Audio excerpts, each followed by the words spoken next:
শেখ হাসিনা উচ্চারণ করতে বাধ্য হয়েছিল একটি চুক্তির কথা, রেল চুক্তি। ভারতের রেল বাংলার মাটির উপর দিয়ে আবার ভারতে ঢুকবে, নাম দিয়েছিল ট্রানজিট। মিথ্যা চরিত্রের মিথ্যা কথা, আদতে সেটা ছিল আমার মাটির উপর দিয়ে তার ট্রেন তার দেশে যাবে। এটাকে ট্রানজিট বলে না, এটাকে বলে করিডর। এই একটা মাত্র প্রকাশ করা হয়েছিল, গোলামির বাকি দফাগুলোকে প্রকাশ করা হয় নাই।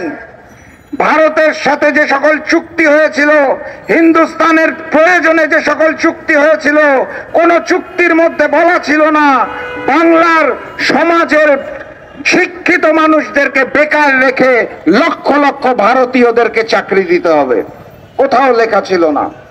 যেহেতু গোলামির চুক্তি, ভারত এবং হিন্দুস্তান যা চাইবে তাই মাথা নত করে ওই দিল্লির তিলকওয়ালি মুখ্যমন্ত্রী শেখ হাসিনা ভারতের হাতে তুলে দিয়েছিলেন।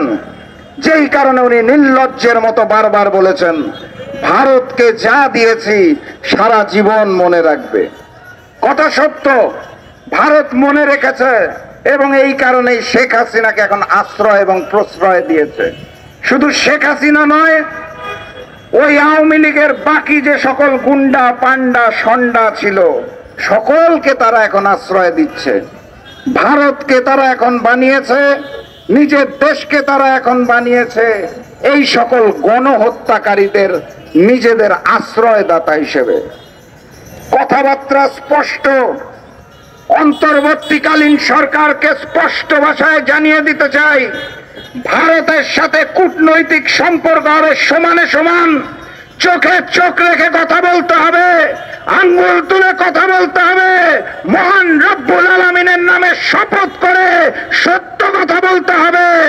আপনাদের ওই ভারতের অখণ্ড ভারতের স্বপ্নকে আমরা ভেঙে চুরমার করে প্রয়োজনে খণ্ড খণ্ড ভারত সৃষ্টি করব।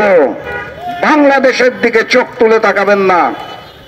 বাংলাদেশ যুদ্ধ করতে জানে, বাংলার মানুষ রক্ত দিতে জানে, বাংলার মানুষ প্রতিবাদ এবং প্রতিরোধ করতে পারে।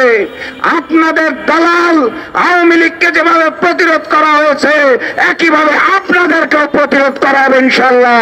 বাংলার মাটিতে হিন্দুস্তানের আধিপত্যবাদ চলবে না, চলতে দেওয়া হবে না ইনশাল্লাহ।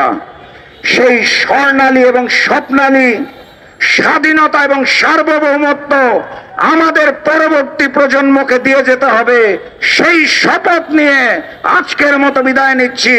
বিজয়ের পথে যাত্রা শুরু, জীবন অথবা মৃত্যু। আসসালামু আলাইকুম।